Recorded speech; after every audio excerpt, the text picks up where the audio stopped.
السلام علیکم دوستو، ہماری آج کی کہانی ہمارے معاشرے کی ان بہنوں اور ماؤں کے لیے ایک پیغام ہے جو زیادہ تر شاپنگ مال سے شاپنگ کرتی ہیں اور کپڑے خریدتے وقت شاپنگ مالز کے چینجنگ روم میں کپڑے بدل بدل کر ٹرائی کرتی ہیں۔ تو ہماری ان سے گزارش ہے کہ جب شاپنگ مال میں شاپنگ کرنے جائیں تو چینجنگ روم میں کپڑے ٹرائی کرتے وقت کیمروں کا دھیان ضرور رکھیں کہ کہیں کوئی کیمرہ آپ کی ویڈیو تو نہیں بنا رہا۔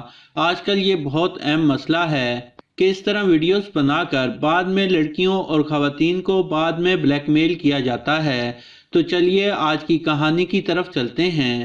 رات کے 11 بجے کا وقت تھا جب میری ایک سہیلی عائشہ نے مجھے واٹس ایپ پر ایک ویڈیو لنک بھیجا۔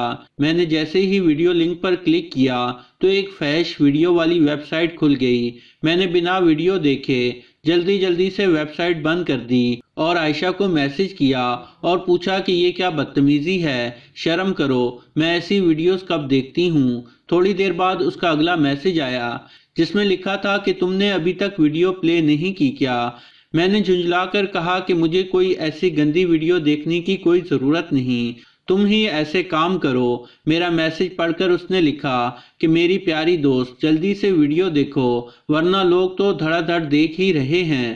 میں اس کی بات سن کر الجھ گئی اور میسج کر کے پوچھا کہ عائشہ پہیلیاں مت بجھواؤ، جلدی سے بتاؤ ویڈیو میں کیا ہے۔ اس نے کہا کہ یہ تمہاری ہی ویڈیو ہے، جلدی سے دیکھو۔ میں پریشان ہو گئی اور جلدی سے لنک اوپن کر کے ویڈیو دیکھنے لگی تو میری آنکھوں کے سامنے اندھیرا چھانے لگا۔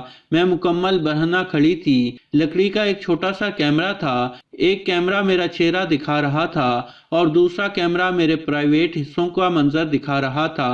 اس ویڈیو کو اب تک 10,000 سے زیادہ لوگ دیکھ چکے تھے۔ میری اس ویب سائٹ پر 3 ایسی ویڈیوز موجود تھیں جو بالکل اسی جگہ پر بنی ہوئی تھی۔ جب میں کچھ سکتے سے باہر آئی تو مجھے یاد آیا کہ ابھی 5 دن پہلے ہی میں ایک شاپنگ مال کی گارمنٹ شاپ پر اپنی شرٹ اور ٹراؤزر خریدنے گئی تھی اور وہاں کے چینج روم میں بار بار کپڑے بدل بدل کر دیکھ رہی تھی، اور یہ ویڈیو اسی چینج روم کی تھی جو انہوں نے خفیہ کیمرے سے بنائی تھی اور ایک مشہور فیش ویب سائٹ کو فروخت کر دی تھی، اور گارمنٹ شاپ والوں نے چند ڈالرز کی خاطر میری زندگی اور عزت برباد کر کے رکھ دی تھی۔ میں نے اپنی دوست عائشہ کو فون ملایا اور ساری بات رو رو کر اسے بتائی۔ وہ پہلے ہی بہت پریشان تھی کہ اس میں میرا کوئی قصور نہیں ہے۔ میں نے عائشہ کو صاف لفظوں میں بتا دیا کہ اب میرے زندہ رہنے کا کوئی جواز نہیں ہے، لیکن عائشہ نے مجھے حوصلہ دیا۔ ساری رات میں جاگتی رہی اور روتی رہی۔ اگلی صبح عائشہ اپنی امی کے ساتھ میرے گھر میں موجود تھی۔ انہوں نے میری امی کو ساری بات بتائی اور انہوں نے میرے ابو کو سارا واقعہ سنایا۔ میرے ابو اسی وقت قریبی تھانے میں گئے اور مکمل بات بتا کر گارمنٹ شاپ والوں کے خلاف کارروائی کروائی۔ یہ بہت بڑا جرم تھا۔ ساری پولیس انتظامیہ حرکت میں آ گئی اور گارمنٹ شاپ پر چھاپا مار کر اس واقعے کے ذمہ دار تمام لوگوں کو گرفتار کروایا۔ دکان سیل کر دی گئی اور اس چینج روم کے خفیہ کیمرے سے بہت سی عورتوں کی ایسی ہی فیش ویڈیوز برآمد کی گئیں اور حکومت نے متعلقہ ویب سائٹ کے عہدیداروں سے رابطہ کر کے تمام ویڈیوز ڈیلیٹ کروا دیں۔ اس کے باوجود میری ذہنی حالت کافی دن تک خراب رہی اور میں نے نارمل ہونے میں کافی وقت لیا، لیکن اس سارے وقت میں میری دوست عائشہ نے میرا بہت ساتھ دیا، جس کے دیے ہوئے حوصلے کی وجہ سے میں دوبارہ نارمل زندگی گزار رہی ہوں۔